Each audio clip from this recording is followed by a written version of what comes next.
Austin Gym from June to October. Sit around the Thanksgiving table in November. Still blessed us to wake up and celebrate this entry last week. God has been good, amen.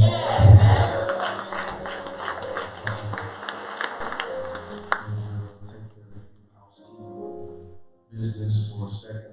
Just want to reiterate this upcoming week we will have our New Year's Eve service, and I want everyone in here to invite somebody. Man, we want to go into 2020 having a good worship-filled time. Man, we want to pack this place out.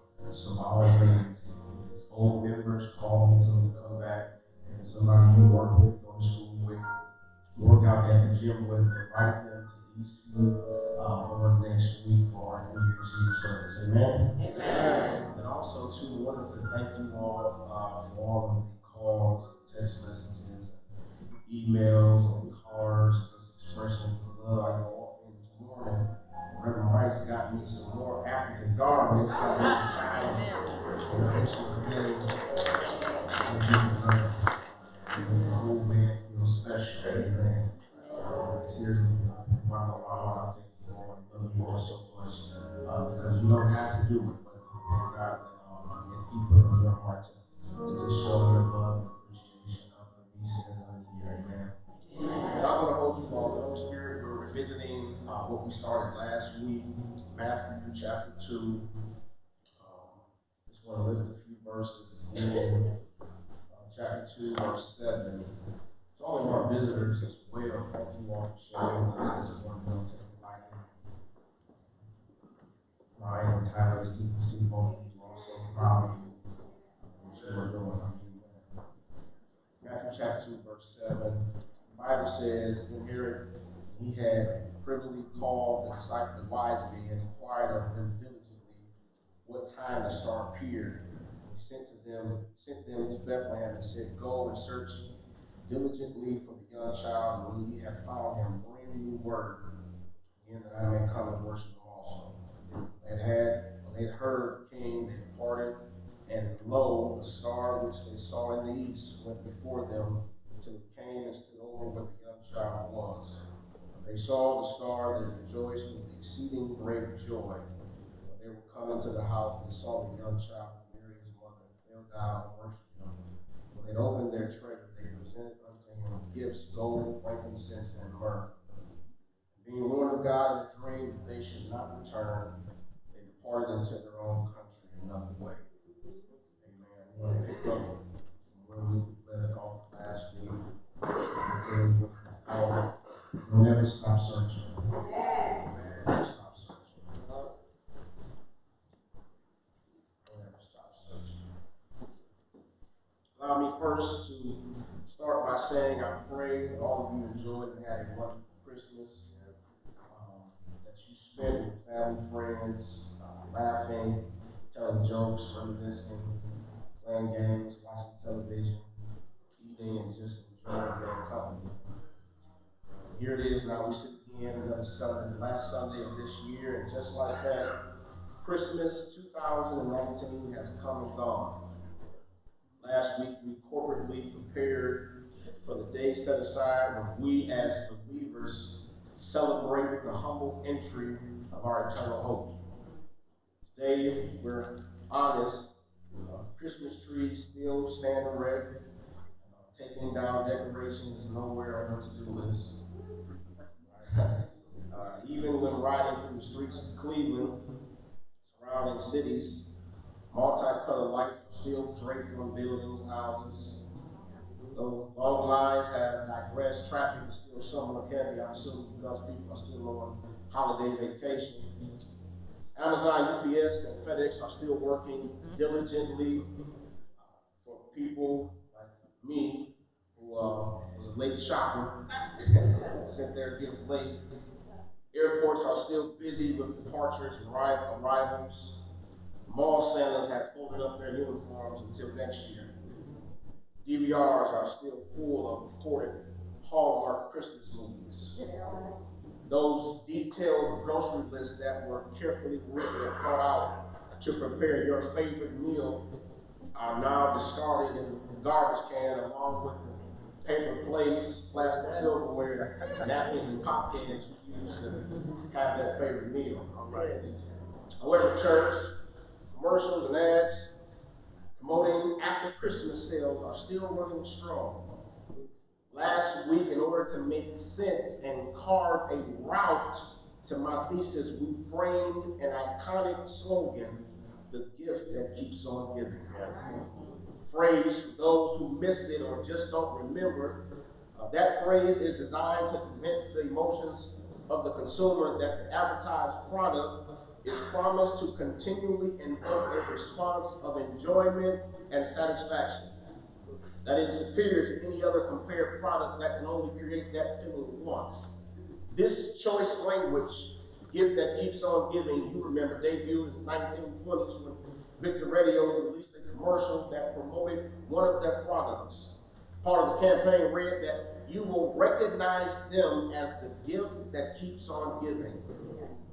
Again, there is something special and unique about a gift that has the ability to do this over and over without changing the original essence of what it is or what it has to offer.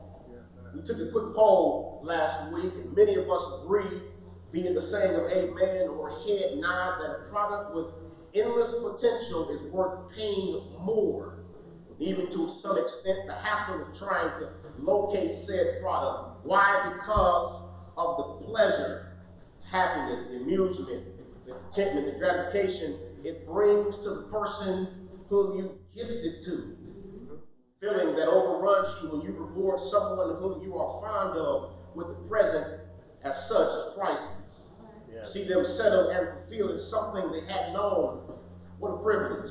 In fact, I challenge you to share such a gift with someone in the near future. Now, don't feel bad because some of you are sitting here thinking, Pastor, that sounds good, but Christmas is over. Some of you may be thinking, how you going to volunteer my pockets? It's almost the first of the month, bills are due. I've already spent more than what I wanted to originally. Maybe I'll wait till income tax season to think about getting them such a gift. Shout to God, yes, we had fun, but this gift, yes, it is expensive. Yeah.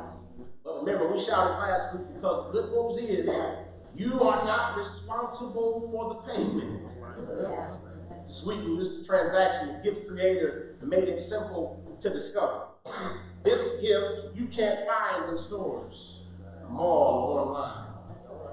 Doesn't need batteries or to be charged. You won't need a gift receipt for return purposes. There isn't a long waiting line for this gift. Matter of fact, I said last week, and I'll say it again, if you say the right words, this gift will come to you. This gift changes your life. This gift does something for you that can't nobody else in this world do for you. This gift quiets storms and walks on waters, raises the dead, heals blind eyes. This gift took nails in his hands and a crown of thorns on his head, a spear in the side. This gift facilitated a deathbed conversion with the thief on the cross. This gift laid down his life and picked it back up again a few days later after the assignment was complete. And for those of us who already know who I'm talking about, you can start celebrating. But for those of us who haven't figured it out yet, the gift that I'm referring to is Jesus Christ, our Lord and Savior. He is the true gift that keeps on giving. I wonder, do I have any sense in the building that when you look back over your life, you can testify that He keeps on giving. Every time we come around, the Lord keeps on making a way out of no way. Peace you didn't deserve, joy that overflows, unconditional love, mercy, and grace. He can give you strength. He continues to update your testimony. He continues to bless you and shower you with miracles.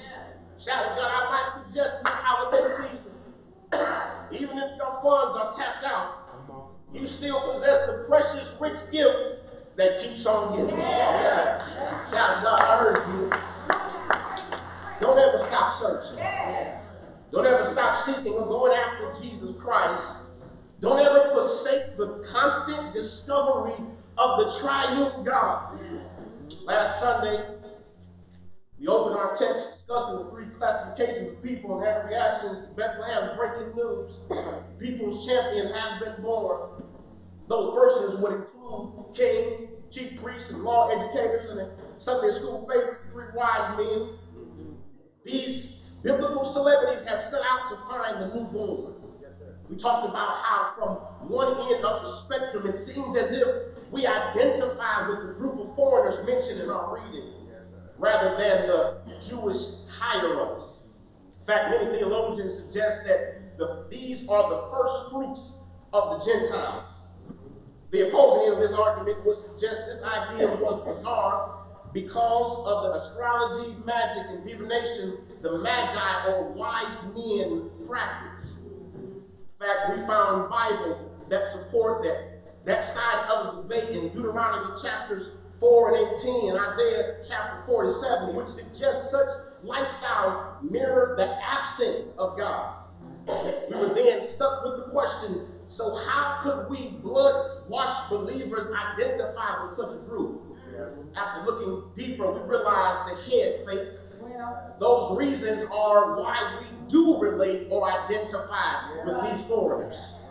Why? Because Matthew isn't suggesting that traditions as a pattern we should adopt. Instead, he is pushing us to rejoice over the reality that God will unveil himself wherever people are searching for him. Do you remember we shouted over that good news because we found out that the only requirement to finding God is simply looking for him. Love, aren't you glad that God doesn't withhold, hide who he is because of your past or present shortcomings? Because of the wrong you've committed, because of mistakes you've made, because of bad habits you practice, because of the unchristian thoughts you sometimes think, because of the lifestyles you struggle with. He is God. He alone reserved the right to reveal himself wherever and to whomever he chooses. He can show himself real in a crack house or a church, in a hospital, on a deathbed, or at the altar, in a car while driving or at Bible study, at a funeral or a revival, in prison or a prayer call. God makes the call to reveal himself when he wants to a crooked politician or a preacher, to someone who said they would never step foot in a church, or to someone who can't wait to get here on Sunday morning. God can show himself real to a gang member that is dedicated to the streets or to a leader in his church. And the truth for us all, that the only reason you're saved, forgiven, and loved is because God decided not to play hide and seek, but he revealed himself to his Theologian Matthew Henry, as I rush along to get to today's point of emphasis, Matthew Henry furthers this thought when he says, those who live at the greatest distance from the means of grace often use most diligence and learn to know the most of Christ and his salvation. These three wise men pull up on king causing control chaos in the city while in search for the king of Jews. This inhumane dictator, insane murderer, and weasel of a politician is overwhelmed, the Bible says, with horror.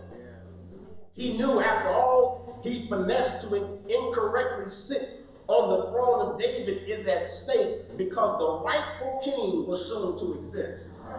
That taught us to rest and not worry over how much power an individual or circumstance has, or how much something or someone has accomplished to remain in control, even how much muscle they have backing them, because Jesus Christ is still the one true king. He still occupies the throne of God's eternal kingdom, holds all power in his hands.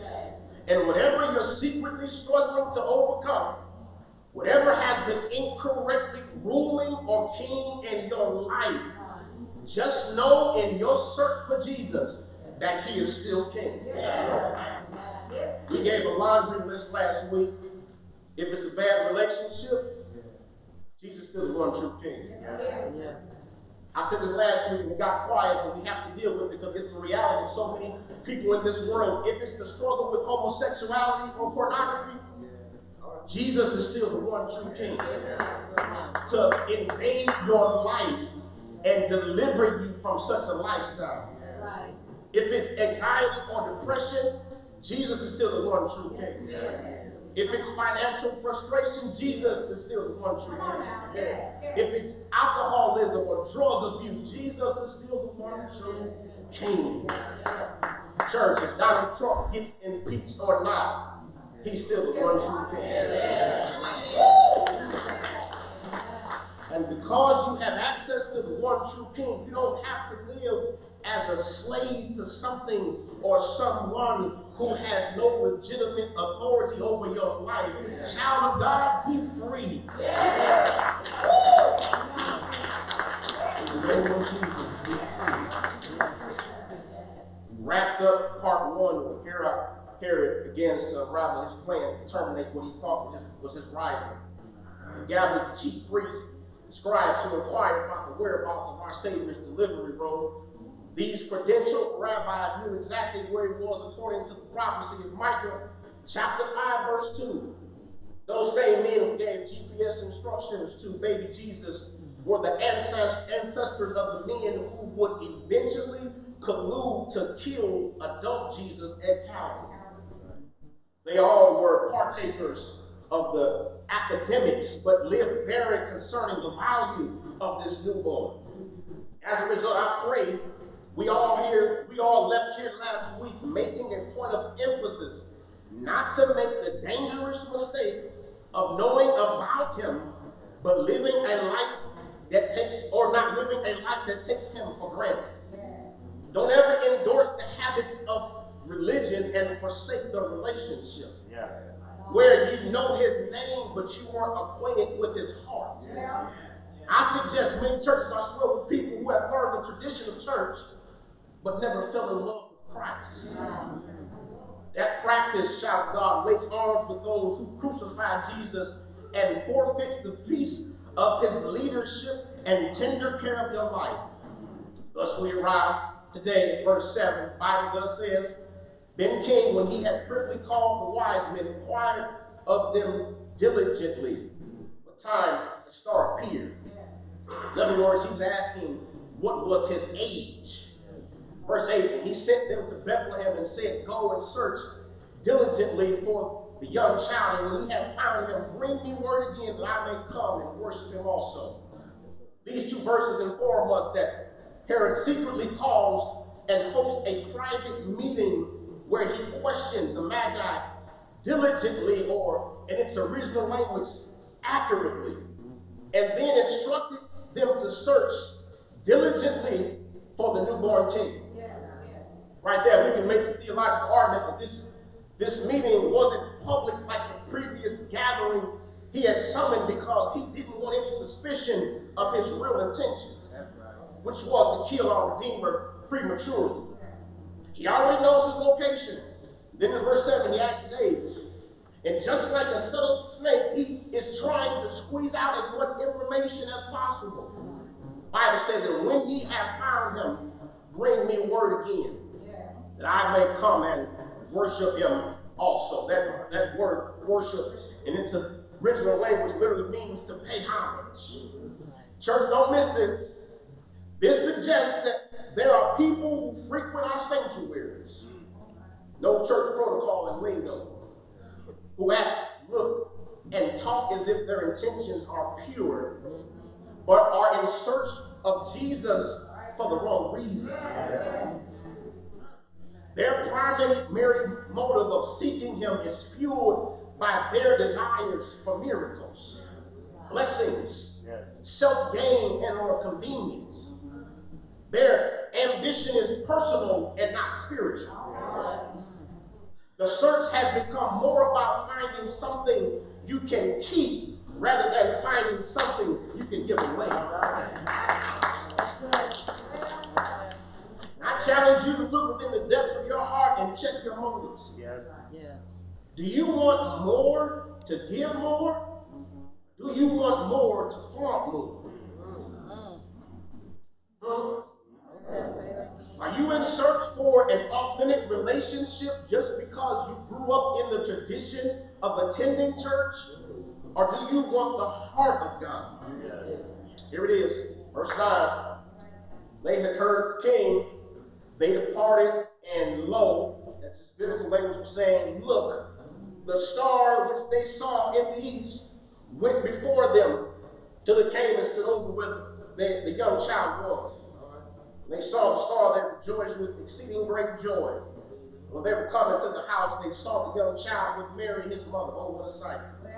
And fell down and worshiped him. Could you imagine? The Redeemer, the Savior for the world, wrapped in swaddling clothes. And on sight, the Bible says they saw this young child with his mother. And fell down and worshiped him. When they opened their treasures, they presented unto him gifts, gold, frankincense, and myrrh. Verse 9 causes some to discuss the angle of the star. Don't miss it. A lot of people read this and just surpass or look over the importance of the star. Verse 9 calls us to discuss the angle of the star. Whether its mention was scientifically or supernaturally relevant. Though unaware of the star's tracking, we don't hear anything about the star in between verses 2 and 9. I believe Matthew ultimately spoke from a spiritual perspective. All right. In fact, German American Lutheran pastor Richard C.H. Linsky rearranges the verbiage in verse 9 when he says, the star moved as a guide. The star arrived and the star stood still. The expressions of the scholars when they found who they were searching for was distinguished by three aspects. Don't miss this. This shouted me in my study. The Bible says they were exceeding with great joy. That's number one. In your search for Christ, one thing that would distinguish you in your search is joy. That's right there in the text. This alone should entice all believers to perpetually seek him, because the more time you spend with Jesus Christ, the more joy one is endowed with. Have I got some good one? It's something about joy. Joy is God's divine jubilee. Joy, my grandmother used to say, the world didn't give it and the world can't take it away. Joy, when happiness runs out, joy overrides. Joy gives you the ability to smile and press on during sorrowful moments. The text says, when they saw him, they were exceeding with great joy. Not only do we see joy, but then we see humility. It's right there. Child of God, this suggests the closer you get in devotional proximity to God, the more you observe the ugliness of your reflection, the crude of your nature. And this, my friends, if nothing else, will cause you to bow in humble submission, because the shorter the distance between you and God, the more you'll realize you're not worthy to be in his presence. I'll say it one more time. The more time you spend with God, the more intimate that relationship becomes, the more you'll see how messed up from the floor you really are. And if that don't humble you, I don't know what will. They say joy, humility, then we see the sacrifice of their worship. Here it is, when you genuinely search after God, the easier it is to relinquish with no contingencies the sacrifice of your worship. The sacrifice of your worship. This type of worship is not just reserved for the activity of your lips or the clapping of our hands. This is not just reserved for Alex or me or any other ministerial staff member to get up here and pull, pump, and prime you. The more you search, the more you should worship. We shouldn't have to get up here every Sunday and try to cheerlead people on. That's right. Come up with gimmicks and different games to shout you and to make sure we had a good old time. Right. Because the closer you are in your search to God, the more you get closer to Him in your relationship. Don't nobody got to tell you in the worship. But you made up in your mind, I was glad when they said unto me, let us go into the house of the Lord. And child of God, that's why sometimes you'll see me, when Alex is done playing and the choir has stopped singing, I'll still be up here worshiping. Because I've got a relationship with God.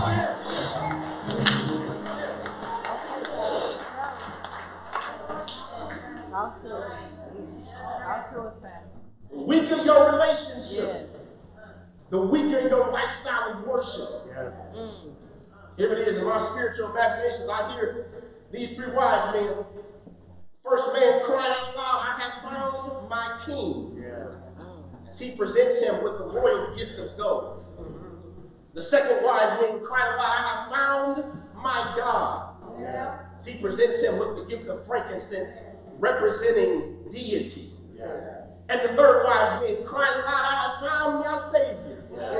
As he presents him with the gift of myrrh, which spoke to the prophecy of him dying in our place.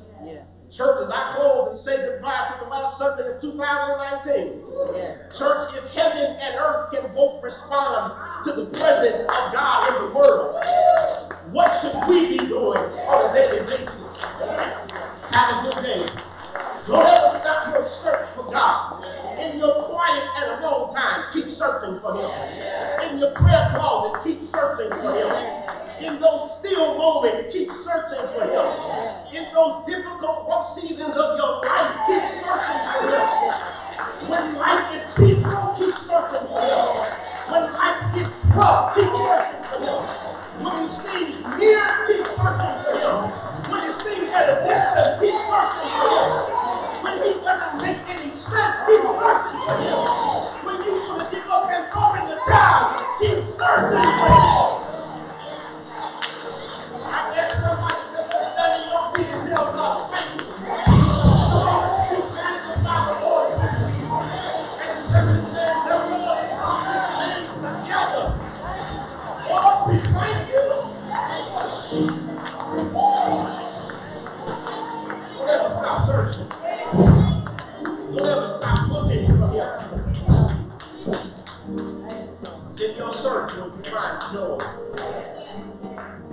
It's in your search that you are humble and know just how deep and how far God's love runs beyond any mistake you could ever make. It's in your search where you begin to, with no holding back, to let your worship just overflow. It's during those moments when you continue to look after Him. You can come on Sunday morning. If nobody will show up, you still can.